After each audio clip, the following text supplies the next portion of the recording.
Hey, this is Pritika Rao, and Dr. Rickson Pereira, MD in dermatology, is back with us, and he's going to give us some really good advices and tips today on some trends in microblading and makeup done, like permanent makeup that is trending. So we're going to talk about that. And guys and girls, make your notes so that you don't go out there and take the wrong steps. Stay tuned.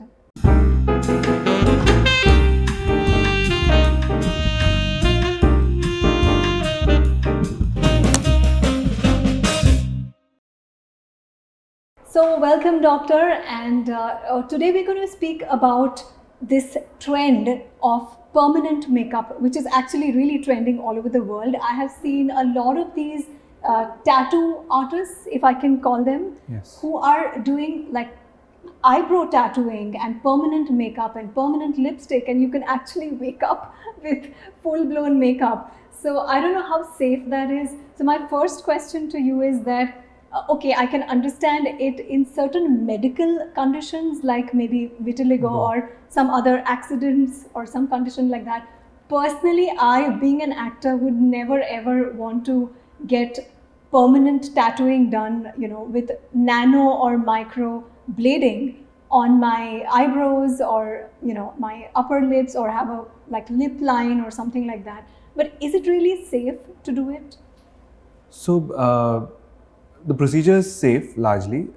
It's used for medical conditions such as, like you said, vitiligo. Microblading of the eyebrows is done in a condition called as alopecia areata or universalis, in which the eyebrows are lost due to because the immune system destroys them. So it can be done.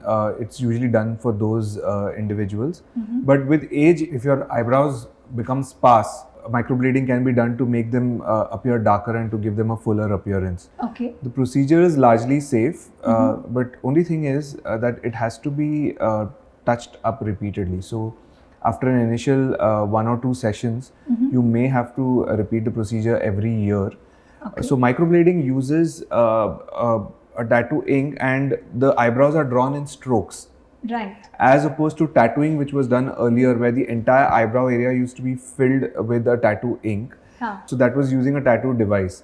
But this is different. This is a blade is used to draw strokes which resemble eyebrow hair Okay. onto the skin. So it's much more natural looking. Okay. It's much more acceptable. But the only downside is it fades over a period of time, so you need to touch it up. Okay. As opposed to tattooing, which used to give a much darker brow, but the only problem is over a period of time the black color becomes greenish, and it starts to look odd after a period of time. I'm sure you've come across many individuals who've had a tattooing done, and over a period of time these women, as they get older, color starts to change and it starts to look odd. So micro blading will not do this. you're Will saying. not do this, yes. And how long will it last? Like after the first session and the Yeah. second session, Yeah. what is the? So typically, to get a good result, we do, after a session, we do a touch up after a month. Okay. And then it depends on the quality of the ink also. Like in our clinic, we use a ink that's sourced from London. So that tends to last typically for a year and over. And then you have to do a repeat treatment once in a year. But there are certain other inks which may not last as long. It may last for about 6 to 8 months, and they can be touched up as and when the results lighten out. Okay. And it varies from person to person. People who typically have very oily skin, or they are very active, they sweat, the microblading results tend to last for a shorter duration of time. Okay. Whereas in other individuals, it may last even up to a year. So it totally depends on your skin quality, the type of skin, the lifestyle, all of these factors, your sun exposure, how much you sweat. So all of those factors play a role. And Okay. typically in people who are very active, it tends to fade out a little faster. Okay. So it can be touched up. So somebody was telling me the other day that if you're going to get your eyebrows tattooed, then go for nano blading and not for micro blading. What is the difference? Nanoblading uses a device which is fitted with a very tiny needle to tattoo the ink into the skin, whereas microblading is a manual method where multiple needles are placed in an array and then they are used to tattoo the ink in strokes.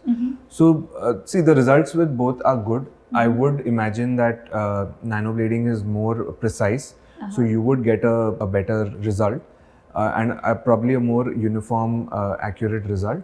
But the final result is totally skill dependent. Like a person who has been doing microblading for a long time and is used to doing it will probably give as good results as someone who's doing nanoblading. So I would say although it's a newer machines have devices have come for nanoblading, they would improve the result over I think you would get better results over a period of time.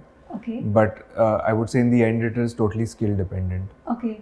And so it's skin safe, right? It's completely safe. Both are skin safe. Okay. Also, the last question, which I'm sure a lot of people want to know, is that what if the shaping goes wrong? Can it be immediately corrected, or like once you do the strokes of tattooing, you cannot retouch? Right. So because it's a tattoo procedure and the tattoo ink is placed very superficially in the skin, if it goes wrong, there is a laser which can remove the tattoo, and the amount of tattoo ink that is used in microblading or nanoblading is much lesser compared to the older techniques. So you're dealing with much lesser ink, so it's much more easier to correct. Okay. And you can always remove it with a laser and you can redraw it. So even after the entire procedure is over, if the client is not happy with the look, can it be reversed immediately? No. One would have to wait for the skin to heal. You would have to wait at least 2 to 3 weeks. Okay. When the skin heals, you can do a laser and then correct it. If the client doesn't like the result, you can immediately wash out the tattoo completely. Part of the tattoo ink will be washed out, so it will be a lot lighter. And then later on, once the skin heals, if any ink is left over, you can easily remove it with a laser and redo the tattoo. But would this process or would this inking in any way cause any harm to the hair follicle or affect the hair growth, or also result into graying of hair? No. So the inks are completely safe. The procedure is completely safe. It will not result in any lasting skin damage. All right. Or damage to the hair. All right. So hope we've answered all the questions on this medical tattooing, which has become like a trend all over the world. I would really suggest do it only if you really require it. Otherwise, you're beautiful anyways. And I think it's like like we were discussing some days back, and you said that how lazy can you be to wake up with permanent makeup on your face? Just keep changing your makeup, and that's the way to go about it. So yeah, thank you so much, doctor, for your input. You're welcome.